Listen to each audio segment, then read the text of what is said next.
We just got back from the Lido Loca 7-night cruise out of Philadelphia, where we were on the Norwegian Jewel, the first time on Norwegian. Yeah. We went to Bermuda, our first time in Bermuda. Yeah. And it was a group cruise, and it's our first time doing a group cruise.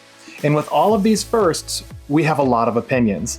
And what we really want to get to at the end of this video is, was a group cruise worth it? What do we think of Bermuda? And would we do it again? We first learned about the Lido Loca group cruise in 2024. Yeah, a long time ago. It really feels like forever ago. And we thought, well, it's our anniversary week. Yep, perfect. It's a place we've never been. Yep. It's a cruise line we're kind of excited to try. So let's do it. Yeah. So we signed up, and honestly, we kind of forgot about it. Yeah, it was so far in advance. You know, you don't know where you're going to be in a year, and if things work out, great. And if they don't, then you have to pivot with your plans sometimes. But this time it worked out great.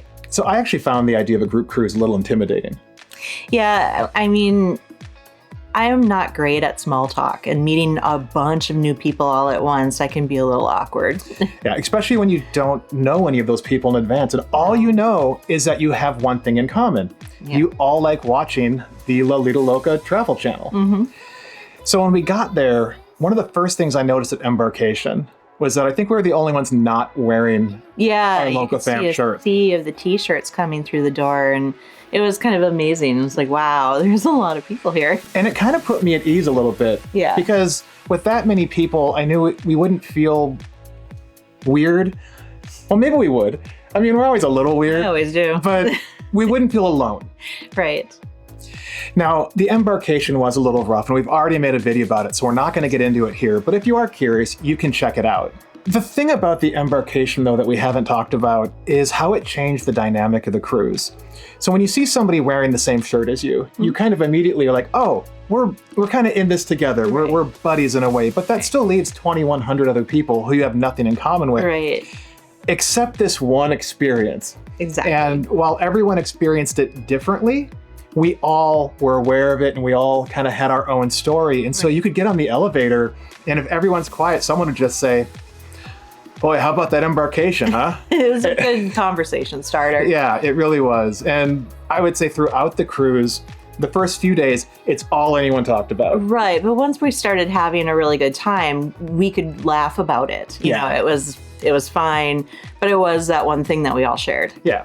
It's kind of like in 2011, we had a tornado come through our neighborhood, and we lost power for a week. Right. But after the tornado, everybody came outside, and we were just kind of looking around at the damage.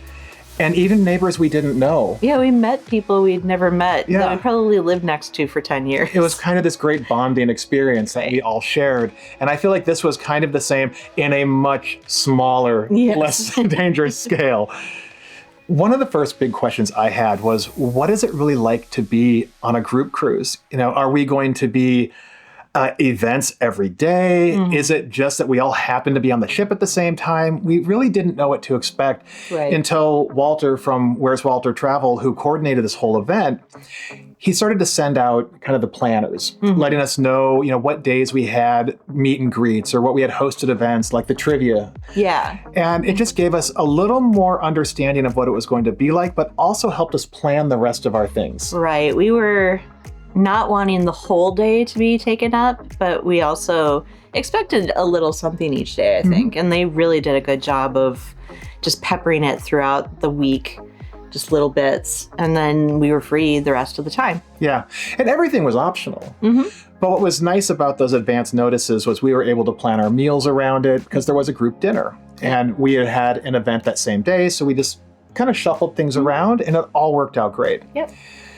Some of the coolest moments on the cruise, I think, were with them because when we got on the cruise, we knew Tony and Jenny B as these personalities. Right. They come into our living room every evening and we watch them. It's kind of our ritual. Right. But now to meet them as people. Yeah. And we actually did get to, right? Tony and Jenny were both just amazing about being with the folks who were with them and taking time to get to know you. And to really see them, that human side of them. Yeah, they're a really great couple. I think I appreciate what they're doing so much more now. Right. And that's, for me, one of the biggest takeaways is that the time we spent, I feel like we got value out of it. And also we got to meet some really, really cool people that I'm so glad that we're going to be connected with. And so I feel like at the end of it, the time we spent was worth it. Yes, I really enjoyed that whole experience very much. It makes me want to do another group cruise. It does. I think we would need to find maybe the right thing for us because we love music. Yeah. Some music cruises would be great. Yeah. But I don't know that I want to spend every night in a concert. That's true. That's true. And that could be high energy, and that's not really us either. So. Yeah. A cruise based on common love of music or common love of sci-fi or whatever. Yeah. They could all be cool, but I do think that balance of our time versus group time has to be met, and I think they nailed it. And so I mentioned we met some folks on this cruise, and I just want to take a second to kind of call some of them out, because what we learned on the cruise was that we're not the only ones who are there who enjoy sharing our travel stories. Yes. Lori and Gary Cruise. Yep. It's a couple from New York City. Some really interesting background because Gary was a headliner on Norwegian ships for like 15 years. Exactly. They know cruising really well, and they're both super talented artists and musicians, and they have such fun stories to hear. So Lori and Gary, it was fantastic to meet you two, and we look forward to staying in touch. And please, everyone, go check them out. We've linked them down in our description. They're absolutely worth seeing what they're doing because it's a very unique view into cruising because of their personal background with it.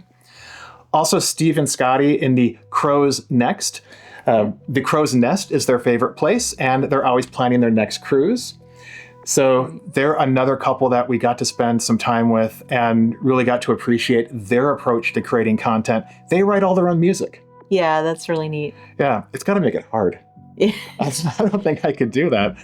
And there were a couple other groups that we met, and we'll put all their contact info down in the description. And I really, please take some time to go and give them some attention and some love because they're working really hard to create great stories, and I think we all can appreciate that. Yeah, all of them have a different take on what they want to do and how their channels are, and they each come up with really creative ways to engage. Yeah, it was really fun to sit down with everyone at a table and just talk about how we're approaching things differently, and also hear some great cruise stories. Yeah. Another part of this cruise that really surprised me was that we used a travel agent. Yeah, that was our first time using a travel agent.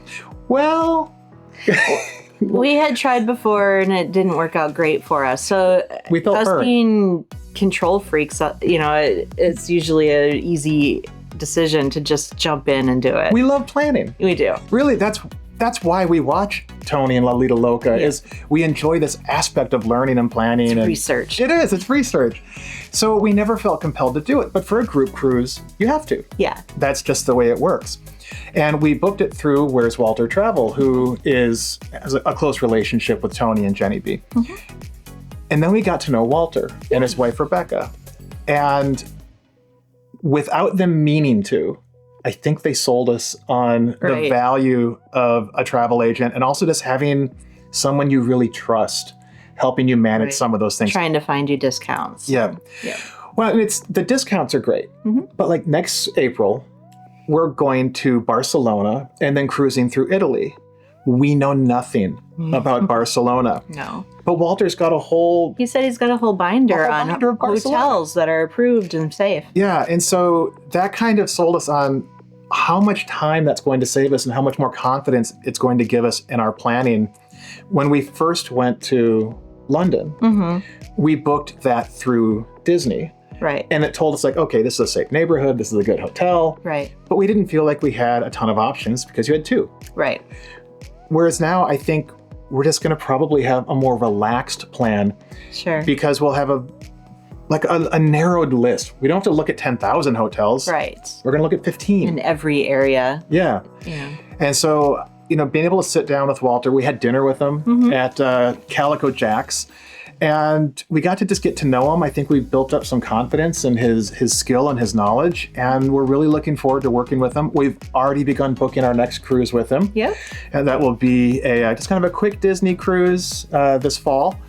And I just think you really should check him out as well. I know I'm shilling a lot of people here, but I really feel like there was a lot of value that these folks brought, and we had a great time meeting them, and it's part of the group cruise. Right. Yeah, it's one of the biggest things I'm taking away from it is how nice it was to meet other people on a vacation like this. So would we do another group cruise? Absolutely. Yeah, I think we've already sold ourselves that we would. It's got to be the right one, though. Now, the Lido Loca channel is having another group cruise on Halloween 2027, but it's on Halloween. Yeah, I hate don't miss missing Halloween. Yeah, Halloween is for family and grandkids. And yeah, so we're going to be sitting that one out, but maybe we'll find something different that makes a lot of sense for us. You know, the bigger takeaway for me is that for a long time, we've been cruising as just us. And I don't want to give that up. No. I love that aspect of how you and I get away and just connect together and have these shared experiences. But also, doing a group cruise pushed us out of our norm. It did. It got us on it brought us to a new cruise line. Yeah. It brought us to a new destination. Exactly. You know, it created some new friendships. Yeah. And we would have missed out on that if we hadn't taken advantage of this opportunity. So tell us in the comments, have you done a group cruise? And if you have, what did you do and why did you choose it? But if you haven't, what's holding you back? Is this something now that you've heard our story that you would consider doing? Or are you still pretty much, we're just here for ourselves and that's it? And that's okay. We're just curious what you're thinking. We have a lot more we want to talk about with this cruise. Yes. Bermuda was amazing. Unbelievable. We've already talked about day one. We'll link it up here, but we did more on day two. We also went to Charleston. Yep. We hit Fort Sumter. Yep. We have a lot of thoughts about our stateroom. And I think there's just some other things about being on Norwegian for the first time and looking at it through the eyes of someone who mostly cruises Disney. Right. And having some thoughts about how they compare, how the food is different, how Norwegian does some things really right, and how we now appreciate some of what Disney does even more. So I think we're going to have a few of those videos coming up. So if those are things that sound interesting to you, please subscribe, hit the notification button so that when those come out, you can be notified and follow along with our adventures. Absolutely. So thanks for listening this long, and we will see you on the next one. Bye.